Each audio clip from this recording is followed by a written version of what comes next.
कृष्णा, जय श्री हरि। ओम नमः शिवाय। मैं हूँ वामिका और आप सभी का हमारे चैनल आध्यात्मिक सागर में हार्दिक स्वागत है। आप सभी का दिन शुभ और मंगलमय हो और भगवान श्री कृष्ण की कृपा आप सभी पर सदा बनी रहे। आप सुनेंगे मार्गशीर्ष मास महात्म्य का अध्याय 10। श्री नारायण मुनि कहते हैं, हे मुनि, उस तेजः पुंज के सामने ध्यान और स्तुति करके खड़े हुए उन देवताओं ने उस तेजो राशि के मध्य भाग में एक कमनीय शरीर को देखा, जो सजल जलधर के समान श्याम कांति से युक्त एवं परम मनोहर था। उसके मुख पर मंद मुस्कान की छटा छा रही थी। उसका रूप परमानंद जनक तथा त्रिलोकी के मन को मोह लेने वाला था। उसके दोनों गालों पर मकर आकार कुंडल जगमगा रहे थे। उत्तम रत्नों के बने हुए नुपुरों से उसके चरणाविंदों की बड़ी शोभा हो रही थी। उसी तेज पुंज में देवताओं ने मनोहर अंग वाली श्री राधा को भी देखा। वे मंद मुस्कुराहट के साथ अपनी ओर देखते हुए प्रियतम को तिरछी चितवन से निहार रही थीं। उन श्रेष्ठ परमेश्वर और सुंदरी परमेश्वरी का ध्यान करके सब देवताओं को बड़ा आश्चर्य हुआ। उनके संपूर्ण मनोरथ पूरे हो गए। अतः अब उन देवताओं ने पुनः भगवान की स्तुति आरंभ की। ब्रह्मा जी बोले, परमेश्वर, मेरा चित्त रूपी भ्रमर आपके चरणाविंद में निरंतर प्रेम भक्ति पूर्वक भ्रमण करता रहे। शांति रूपी औषध देकर मेरी जन्म मरण के रोग से रक्षा कीजिए तथा मुझे सुदृढ़ एवं अत्यंत परिपक्व भक्ति और दास्य भाव दीजिए। भगवान शंकर ने कहा, प्रभु, भव सागर में डूबा हुआ मेरा चित्त रूपी मत्स्य सदा ही इस घोर संसार रूपी कूप में चक्कर लगाता रहता है। सृष्टि और संहार यही इसका अत्यंत निंदनीय विषय है। आप इस विषय को दूर कीजिए और अपने चरणाविंदों की भक्ति दीजिए। धर्म बोले, मेरे ईश्वर, आपके आत्मीय जनों के साथ मेरा सदा समागम होता रहे, जो विषय रूपी बंधन को काटने के लिए तीखी तलवार का काम देता है तथा आपके चरणाविंदों में स्थान दिलाने का एकमात्र हेतु है। आप जन्म जन्म में मुझे अपने चरणाविंदों की भक्ति प्रदान कीजिए। भगवान नारायण कहते हैं, इस प्रकार स्तुति करके पूर्ण मनोरथ हुए वे तीनों देवता कामनाओं की पूर्ति करने वाले श्री राधा वल्लभ के सामने खड़े हो गए। देवताओं की यह स्तुति सुनकर कृपा निधान श्री कृष्ण के मुखा अरविंद पर मंद मुस्कान खिल उठी। वे उनसे हितकर एवं सत्य वचन बोले। श्री कृष्ण ने कहा, तुम सब लोग इस समय मेरे धाम में पधारे हो। यहाँ तुम्हारा स्वागत है, स्वागत है। शिव के आश्रय में रहने वाले लोगों का तो कुशल पूछना उचित नहीं है। यहाँ आकर तुम निश्चिंत हो जाओ। मेरे रहते तुम्हें क्या चिंता है? मैं समस्त जीवों के भीतर विराजमान हूँ, परंतु स्तुति से ही प्रत्यक्ष होता हूँ। तुम्हारा जो अभिप्राय है वह सब मैं निश्चित रूप से जानता हूँ। देवताओं, शुभ अशुभ जो भी कर्म है वह समय पर ही होगा। बड़ा और छोटा सब कार्य काल से ही संपन्न होता है। वृक्ष अपने अपने समय पर ही सदा फूलते और फलते हैं। समय पर ही उनके फल पकते हैं और समय पर ही वे कच्चे फलों से युक्त होते हैं। सुख दुख, संपत्ति विपत्ति, शोक चिंता तथा शुभ अशुभ सब अपने अपने कर्मों के फल हैं और सभी समय पर ही उपस्थित होते हैं। तीनों लोकों में न तो कोई किसी का प्रिय है और न अप्रिय है। समय आने पर कार्यवश सभी लोग अप्रिय अथवा प्रिय होते हैं। तुम लोगों ने देखा है, पृथ्वी पर बहुत से राजा और मनु हुए और वे सभी अपने अपने कर्मों के फल के परिपाक से काल के अधीन हो गए। तुम लोगों का यहाँ गोलोक में जो एक क्षण व्यतीत हुआ है, उतने में ही पृथ्वी पर 7 मनवंतर बीत गए। 7 इंद्र समाप्त हो गए। इस समय 8वें इंद्र चल रहे हैं। इस प्रकार मेरा काल चक्र दिन रात भ्रमण करता रहता है। इंद्र, मनु तथा राजा सभी लोग काल के वशीभूत हो गए। उनकी कीर्ति पृथ्वी, पुण्य और पाप की कथा मात्र शेष रह गई है। इस समय भी भूमि पर बहुत से राजा दुष्ट और भगवान निंदक हैं। उनके बल और पराक्रम महान है, परंतु समय अनुसार वे सब के सब कालांतक यम के ग्रास हो जाएंगे। यह काल इस समय भी मेरी आज्ञा से उपस्थित है। वायु मेरी आज्ञा मानकर ही निरंतर बहती रहती है। मेरी आज्ञा से ही आग जलती और सूर्य तपते हैं। देवताओं मेरी आज्ञा से ही सब शरीरों में रोग निवास करते हैं। समस्त प्राणियों में मृत्यु का संचार होता है तथा वे समस्त जलधर वर्षा करते हैं। मेरे शासन से ही ब्राह्मण ब्राह्मणत्व में, तपोधन तपस्या में, ब्रह्मर्षि ब्रह्म में और योगी योग में निष्ठा रखते हैं। वे सब के सब मेरे भय से भीत होकर ही स्वधर्म कर्म के पालन में तत्पर हैं। मेरे जो भक्त हैं वे सदा निशंक रहते हैं, क्योंकि वे कर्म का निर्मूलन करने में समर्थ हैं। देवताओं मैं काल का भी काल हूँ, विधाता का भी विधाता हूँ, संहारकारी का भी संहारक तथा पालक का भी पालक, परात्पर परमेश्वर हूँ। मेरी आज्ञा से ये शिव संहार करते हैं, इसलिए इनका नाम हर है। तुम मेरे आदेश से सृष्टि के लिए उद्यत रहते हो, इसलिए विश्व सृष्टा कहलाते हो और धर्मदेव रक्षा के कारण ही पालक कहलाते हैं। मैं भक्तों का प्राण हूँ और भक्त भी मेरे लिए प्राणों के समान है। जो नित्य मेरा ध्यान करते हैं उनका मैं दिन रात स्मरण करता हूँ। 16 अरों से युक्त अत्यंत तीखा सुदर्शन नामक चक्र महान तेजस्वी है। संपूर्ण जीवधारियों में जितना भी तेज है वह सब उस चक्र के तेज के 16वें अंश के बराबर भी नहीं है। आप सब देवता और प्राणाधिका लक्ष्मी भी मुझे भक्त से बढ़कर प्यारी नहीं है। देवेश्वरों भक्तों का भक्ति पूर्वक दिया हुआ जो द्रव्य है उसको मैं बड़े प्रेम से ग्रहण करता हूँ, परंतु अभक्तों की दी हुई कोई भी वस्तु मैं नहीं खाता।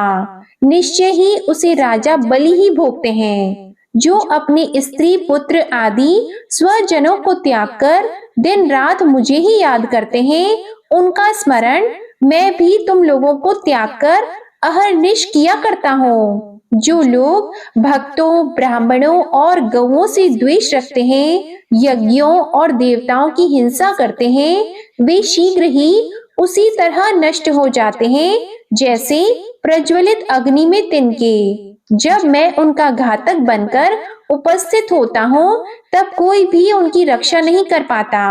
देवताओं मैं पृथ्वी पर जाऊंगा, अब तुम लोग भी अपने स्थान को पधारो और शीघ्र ही अपने अंश रूप से भूतल पर अवतार लो। ऐसा कहकर जगदीश्वर श्री कृष्ण ने गोपों और गोपियों को बुलाकर मधुर, सत्य एवं समयोचित बातें कहीं।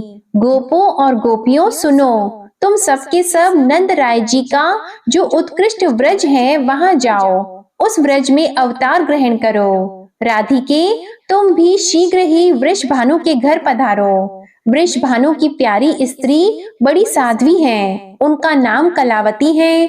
वे सुबल की पुत्री हैं और लक्ष्मी के अंश से प्रकट हुई हैं। वास्तव में वे पितरों की मानसी कन्या हैं तथा नारियों में धन्या और मान्या समझी जाती हैं। पूर्व काल में दुर्वासा के शाप से उनका व्रज मंडल में गोप के घर में जन्म हुआ है। तुम उन्हीं कलावती की पुत्री होकर जन्म ग्रहण करो। अब शीघ्र नंद व्रज में जाओ। हे कमलाननी, मैं बालक रूप से वहां आकर तुम्हें प्राप्त करूंगा। हे राधे, तुम मुझे प्राणों से भी अधिक प्यारी हो और मैं भी तुम्हें प्राणों से भी बढ़कर प्यारा हूँ। हम दोनों का कुछ भी एक दूसरे से भिन्न नहीं है, हम सदैव एक रूप हैं।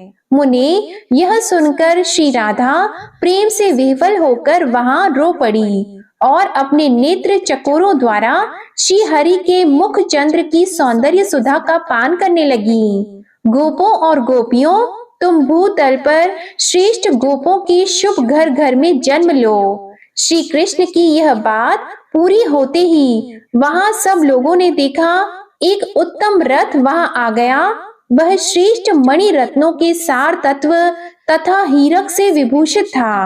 लाखों श्वेत चंवर तथा दर्पण उसकी शोभा बढ़ा रहे थे। वह अग्नि शुद्ध सूक्ष्म गेरुई वस्त्रों से सजाया गया था। सोने का बना हुआ वह सुंदर विमान अनुपम तेज पुंजमय दिखाई देता था।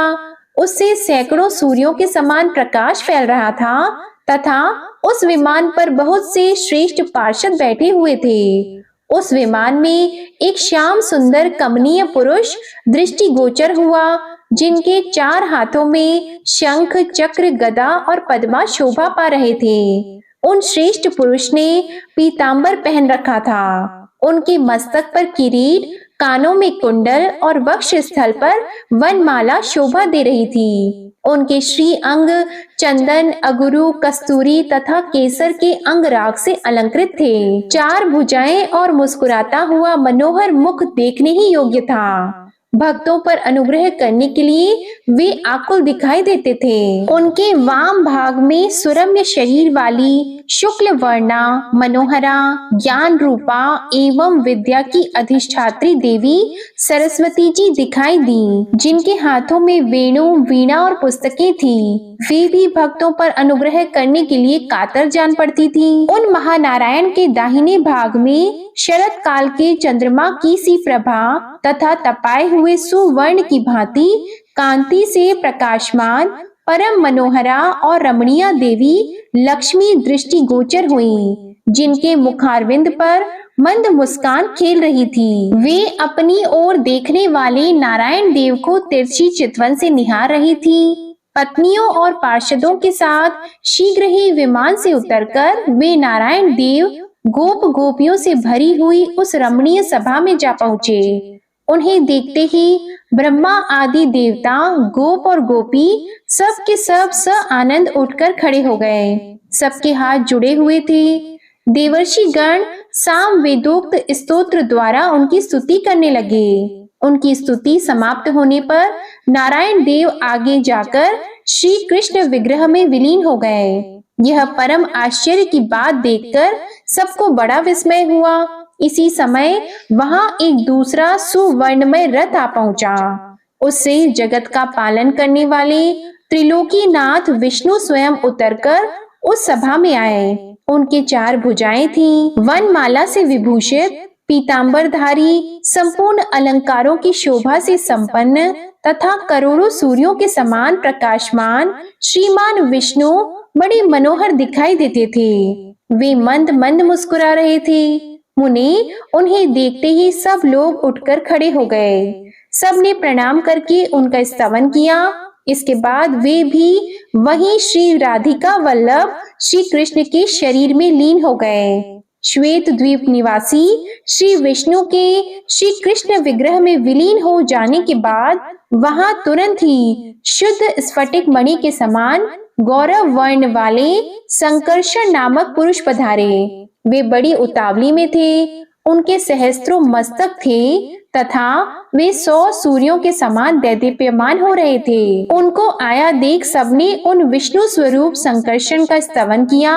हे नारद, उन्होंने भी वहां आकर मस्तक झुकाकर राधिकेश्वर की स्तुति की तथा सहस्त्रों मस्तकों द्वारा भक्ति भाव से उनको प्रणाम किया। इसके बाद धर्म के पुत्र स्वरूप हम दोनों भाई नर और नारायण वहां गए। मैं तो श्री कृष्ण के चरणाविंद में लीन हो गया, किंतु नर अर्जुन के रूप में दृष्टिगोचर हुआ। फिर ब्रह्मा, शिव, शेष और धर्म ये चारों वहां एक स्थान पर खड़े हो गए। इस बीच में देवताओं ने वहां दूसरा उत्तम रथ देखा, जो स्वर्ण के सार तत्व का बना हुआ था और नाना प्रकार के रत्न निर्मित उपकरणों से अलंकृत था। ग्रीष्म ऋतु के मध्याह्न कालिक मार्तंड की प्रभा को तिरस्कृत करने वाला वह श्रेष्ठ विमान मोती, माणिक्य और हीरों के समूह से जाज्वल्यमान जान पड़ता था। उस विमान में बैठी हुई मूल प्रकृति ईश्वरी देवी दुर्गा को भी देवताओं ने देखा, जो रत्नमय अलंकारों से विभूषित थी और उन अनुपम तेज स्वरूपा देवी के सहस्त्रों भुजाएं थीं और उनमें भांति भांति के आयुध शोभा पा रहे थे। उनके प्रसन्न मुख पर मंदहास की छटा छा रही थी। वे भक्तों पर कृपा करने के लिए व्याकुल दिखाई देती थी। दोनों पुत्रों के साथ सिंह की पीठ पर बैठी थी। उस रथ से उतरकर पुत्रों सहित देवी ने शीघ्रता पूर्वक श्री कृष्ण को प्रणाम किया। फिर वे एक श्रेष्ठ आसन पर बैठ गईं। इसके बाद गणेश और कार्तिकेय ने परात पर श्री कृष्ण, शंकर, धर्म, संकर्षण तथा ब्रह्मा जी को नमस्कार किया। उन दोनों देवेश्वरों को निकट आया देखकर वे सब देवता उठकर खड़े हो गए। उन्होंने आशीर्वाद दिया और दोनों को अपने पास बिठा लिया। देवता बड़ी प्रसन्नता के साथ गणेश और कार्तिकेय के साथ उत्तम वार्तालाप करने लगे। उस समय देवता और देवी उस सभा में श्री हरि के सामने बैठ गए। उन्हें देख बहुसंख्यक गोप और गोपियां आश्चर्य से चकित हो रही थीं। फिर श्री कृष्ण के मुखारविंद पर मुस्कुराहट खेलने लगी। वे लक्ष्मी से बोले, हे सनातनी देवी, तुम नाना रत्नों से संपन्न भीष्मक के राजभवन में जाओ और वहां विदर्भ देश की महारानी के उदर से जन्म धारण करो। हे साध्वी देवी, मैं स्वयं कुंडिनपुर में जाकर तुम्हारा पाणी ग्रहण करूंगा। वे रमा आदि देवियां पार्वती को देखकर शीघ्र ही उठकर खड़ी हो गईं। उन्होंने ईश्वरी को रमणीय रत्न सिंहासन पर बिठाया। विप्रवर नारद, पार्वती, लक्ष्मी और सरस्वती, ये तीनों देवियां परस्पर यथोचित कुशल प्रश्न करके वहां एक आसन पर बैठी। वे प्रेम पूर्वक गोप कन्याओं से वार्तालाप करने लगी। कुछ गोपियां बड़ी प्रसन्नता के साथ उनके निकट बैठ गईं। इसी समय जगदीश्वर श्री कृष्ण ने वहां पार्वती से कहा, सृष्टि और संहार करने वाली कल्याणमयी महामाया स्वरूपिणी देवी शुभे, तुम अंश रूप से नंद के व्रज में जाओ और वहां नंद के घर यशोदा के गर्भ में जन्म धारण करो। मैं भूतल पर गांव-गांव में तुम्हारी पूजा करवाऊंगा। समस्त भूमंडल में, नगरों और वनों में मनुष्य वहां की अधिष्ठात्री देवी के रूप में भक्ति भाव से तुम्हारी पूजा करेंगे और आनंद पूर्वक नाना प्रकार के द्रव्य तथा दिव्य उपहार तुम्हें अर्पित करेंगे। शिवे, तुम ज्यों ही भूतल का स्पर्श करोगी, त्यों ही मेरे पिता वसुदेव यशोदा के सूतिकागार में जाकर मुझे वहां स्थापित कर देंगे और तुम्हें लेकर चले जाएंगे।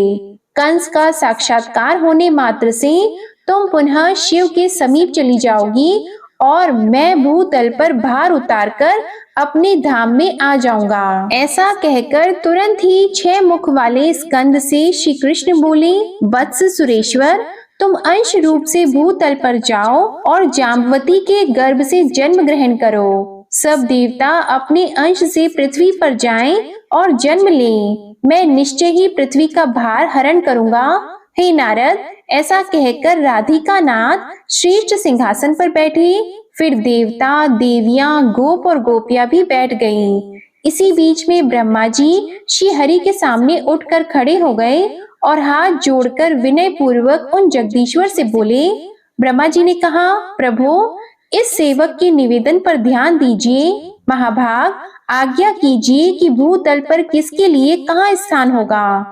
स्वामी ही सदा सेवकों का भरण पोषण और उद्धार करने वाला है। सेवक वही है जो सदा भक्ति भाव से प्रभु की आज्ञा का पालन करता है। कौन देवता किस रूप से अवतार लेंगे, देवियां भी किस कला से अवतीर्ण होंगी, भूतल पर कहाँ किसका निवास स्थान होगा और वह किस नाम से ख्याति प्राप्त करेगा। ब्रह्मा जी की यह बात सुनकर जगदीश्वर श्री कृष्ण ने इस प्रकार उत्तर दिया। श्री कृष्ण बोले, ब्रह्मा, जिसके लिए जहाँ स्थान होगा वह विधिवत बता रहा हूँ, सुनो।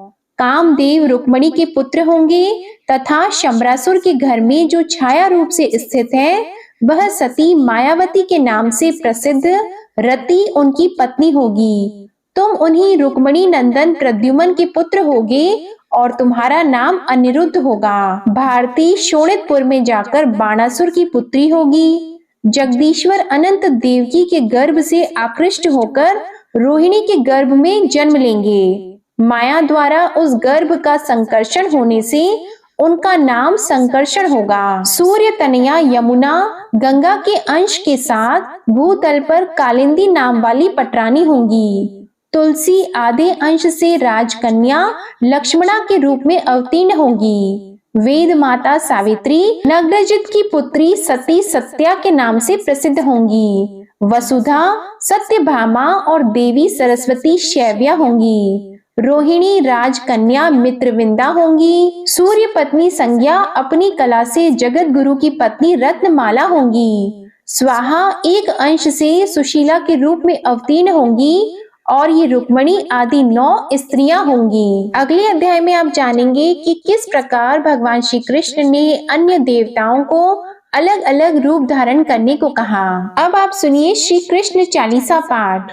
बंशी शोभित कर मधुर, नील जलद तन श्याम, अरुण अधर जनुबिंब फल, नयन कमल अभिराम। पूर्ण इंद्र अरविंद मुख, पीतांबर शुभ साज, जय मनमोहन मदन छवि, कृष्ण चंद्र महाराज। जय यदुनंदन जय जगवंदन, जय वसुदेव देवकी नंदन, जय यशोदा सुत नंद दुलारे, जय प्रभु भक्तन के द्रुग तारे। जय नट नागर नाग नथैया, कृष्ण कन्हैया धेनु चरैया। पुनि नख पर प्रभु गिरिवर धारो, आओ दीनन कष्ट निवारो। वंशी मधुर अधर धरि टेरो, होवे पूर्ण विनय यह मेरो। आओ हरि पुनि माखन चाखो, आज लाज भारत की राखो। गोल कपोल चिबुक अरुणारी, मृदु मुस्कान मोहिनी डारी। राजित राजीव नयन विशाला, मोर मुकुट वैजंती माला।